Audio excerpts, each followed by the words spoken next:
You know Yonex is pushing the boundaries when they develop a Z series racket, and this Nanoflare 1000Z is certainly worth the hype. If you can tame it, of course. Yonex's Z series rackets always push the boundaries. For example, the original Z racket, the Arcsaber Z Slash, a new world smash record. Crazy smooth and incredible speed, if only you could time it right. Then the OG Voltric Z-Force 1, absolute beast in terms of power and hit heaviness. You want Thor's hammer? This is the one. Then you have the legendary second generation Voltric Z-Force 2, and wow, I do not have enough superlatives for this bad boy. Finally, the Yonex Nanoray Z-Speed, another world record, enough said. You see what's coming with this Nanoflare 1000Z? Will we be getting another world record of some kind anytime soon? And for those who said that this was a replacement for the Voltric Z-Force 2 or the Nanoray Z-Speed, sorry to break your heart, this is neither. So let's find out what's special about it. First off, obviously thank you to Yonex for sending me this Nanoflare 1000Z for testing, as I've been playing and training with it extensively, so I've had quite a few hitting hours on it already. Also, I have to give a thumbs up to the Yonex marketing guys for ramping up the hype on this racket launch. It's really innovative with the black teaser racket used by 4 high-profile players such as Carolina Marin, BingJiao, Lakshya Sen and Wang Chilin at the All England, and it certainly caught many people's attention, including mine. And I do have to admit that I needed time to adjust to the fact that this Nanoflare 1000Z doesn't come in black, but in lightning yellow. I don't know about you guys, but the more I look at this racket every day, the more I like the colour scheme. That holographic centre shaft certainly reminds me of my holographic Pokemon cards all those years ago. So visually, it certainly has that Nanoflare 700 style frame where the frame is thick on the side. In fact, it is actually the thickest frame I've ever measured thus far on my spreadsheet, but you will quickly notice the strip of speed assist bumper on the 5 and 7 o'clock region. Yonex claims this speed assist bumper reduces frame warp and improves repulsion performance, so I'll tell you if I can feel that later on. Obviously, as a top-end Nanoflare racket designed for speed, the 1000Z's frame is fully recessed all the way through.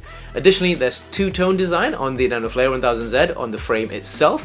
I'm not sure if it'll come across well on camera, but from the 2 to 4 o'clock and the 8 to 10 o'clock region, it's a glossy finish, whilst everywhere else it's matte, including the shaft, although the shaft is holographic. Why a glossy section? I'm not too sure, but there's little Easter eggs on the decals all over the frame of the 1000Z, as there's sets of little lightning bolts present around the 1, 3 and 5 o'clock region, as well as the 7, 9 and 11 o'clock area too. Take one of them out and it'll fit into the big purple Z that's in the middle of the shaft. Also, talking about the purple Z, I've been asked many times if it's a double Z or a single fat Z. What do you think? I'll let you guys decide on that. Let me know down in the comment section below. In terms of the shaft, there's a customary massive T-joint area on most of the Nanoflare series, and it's the same for this 1000Z. It looks pretty hefty and reassuring, to be honest, so why not? Also, you might also notice that the handle of the 1000Z felt a bit longer than usual, and yes, it is the longest racket handle I've ever come across from Yonex at 18 centimeters. I've only ever measured 2 of the rackets from Yonex with an 18 centimeter handle, and they were the Astrox 100 Tour and ZX. Also, remember to protect your precious rackets from scuffs and damages with the premium racket protection tape we developed. You can get them on ckydw.com/shop. Shipping is free worldwide, so be kind to your rackets and they'll love you for it. In terms of measured specs, the Nanoflare 1000Z has a shaft length of 21 centimeters with a shaft diameter of 7.1 millimeters. This is slightly thicker than I expected, as for example, the Astrox 88S and D Pro had shafts of 6.6 millimeters, whilst the Astrox 100 ZZ came in at only 6.3 millimeters. So 7.1 millimeters in diameter is pretty standard nowadays and not anything special. Perhaps Yonex wanted more material on the shaft to ensure it's extra stiff. In terms of frame, the Nanoflare 1000Z has a smaller frame than usual, which explains the compact frame design to increase its speed.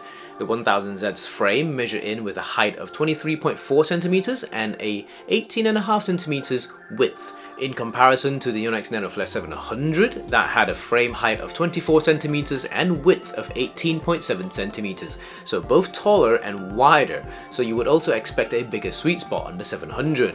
For frame thickness, it was 12.7 millimeters around the 3 and 9 o'clock region and reduced to 12.4 millimeters around the 10 and 2 o'clock area, whilst having the fully recessed frame design. Obviously, top-end Yonex rackets are made in Japan, and this is no different. And the spec for this racket is 4U G5, and it's rated to 28 pounds of tension on the 4U models and 29 pounds for the 3U weight rackets.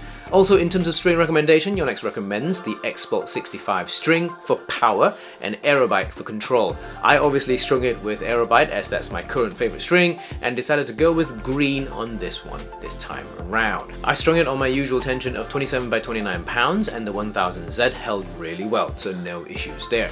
So how does this Nanoflare 1000Z play, you ask? It's pretty intense and quite different, with a steep learning curve depending on how you set up your racket, so bear with me for a little. First off, this thing is not head heavy. Like I said earlier on, if you think this is a Z-Force 2 replacement, it's not. It's actually quite head light. So much so that I actually think it's head lighter than the Yonex Arc Saber 11 Pro, and perhaps around the same head weight as the Arc Saber 7 Pro. Maybe even just a touch head lighter than the 7 Pro. Close. Before I played with the 1000Z for the first time, I was playing with my usual Astrox 88D Pro, and when I switched to the 1000Z, wow! That difference in head weight is really significant, and because of this, the 1000Z is fast. Very fast. But the biggest thing was this 1000Z feels so crispy. You know that fried chicken crispy? Yup, it's that crispy. It's that extra stiff shaft with a smaller, stiffer, fast frame equals a very crisp response. Because I was coming from my Astrox 88D Pro with strings that were pretty well bedded in, the 1000Z's super responsive and sharp feeling threw me off a little, and I had to relearn my gripping timing as everything just shoots off incredibly quickly as soon as the shuttle comes into contact with the strings. Granted, I played with the 1000Z a day after I had strung it, so it was very fresh and hadn't had the time to bed in. If you're familiar with Formula 1 analogies, this 1000Z is an oversteery racket with super sharp responses, whereas the Astrox and Arc Sabers are generally understeery rackets with milder, easier to control response. In normal terms, I liken this freshly strung Type 1000Z to playing with a ping pong ball on the squash court. That ping pong ball is going to shoot off crazy fast as soon as you come into contact with it with the 1000Z. I cannot imagine how incredible the repulsion performance will be if paired with the X-Bolt 65 string. Maybe it's a good experiment for me to try once I've broken this set of Aerobite. So my first 2 hours of singles with the 1000Z wasn't too great, as I struggled to control the shuttle, as I felt everything just shoots off the racket. Anything that's off sweet spot will die, and you can't get out of trouble that way. I did not notice the smaller head size at all, but I did notice the difference in timing that's needed for my shots. If you catch it right, brilliant. If you catch it wrong, ouch. Also, because of how responsive the racket is, holding the racket handle at different lengths had such a big impact on me. Normally, I would generally hold the racket with my thumb around the cone area for serving, and any rear court shots, I would move my grips towards the back of the racket for more leverage. But I felt there was such a difference in racket response that I struggled with controlling the shuttle, especially anything hold and flick at the front court. Also, because of the lack of head weight, this 1000Z in 4U might not be the easiest thing to play with in terms of singles, as the lack of head weight requires you to generate a lot of the power through clean technique yourself, so do bear in mind if you're not technically very strong. So all in all, not a great start to the 1000Z experience. However, a few days later, I came back for another round of testing, and when we come to doubles, wow! It's so lovely and so much fun. As it's such a fast racket with crisp response, it was so good and quite a stark difference to the experience I had with my initial 2 hours of singles. Granted, I felt myself really wanting just a little bit more head weight so that the 1000Z can add some stability to my shots, especially those off sweet spot shots. So I added a few strips of my premium racket protection tape, and voila, it did the job. You can clearly see how much shuttle this racket has seen with the amount of scuffs, nicks and even paint from stencil inks on the shuttle cork onto the protection tapes. If you really like stiff, very responsive, fast rackets, then you will absolutely love this 1000Z. Defense and counter-attacking with this is so lovely, especially when you get the bite of the shuttle. I think you enjoy that perfectly timed drive to your opponent's court next time playing with this. I'm not too sure if it's the easiest singles racket to play with, although you will love this one for doubles. By the 6th and 7th hour of playing with the 1000Z, I found I really like the racket. Once my strings had had the time to calm down and bed in, it was a lot better as I was able to feel the bite of the shuttle instead of just pinging it off like crazy initially. Even off-center shots were a lot more manageable by now. So here's my advice for those of you who are looking for the 1000Z. As with all of the previous Z series rackets, it's pushing boundaries, so there's a steep learning curve, and this 1000Z is no different. If you're not used to very crispy and responsive rackets, perhaps try and drop a pound or two on your strings next time. It will give you a better chance at controlling the shuttle when you are playing. Otherwise, be prepared to struggle in your first session like I did, with fresh strings, as everything will shoot off before it'll get a lot better in your second session. As with stiff rackets and stiff strings, the demands of physicality, technique and timing also increases. So if you're not very strong or skilled, I would again recommend dropping a few pounds on your strings to start with before getting used to that kind of playing response. Overall, from all the Z series rackets that I've had, this 1000Z is one of the nicest ones thus far. I've owned every single Z series racket and I'm really loving the speed, stiffness and crisp response from this 1000Z.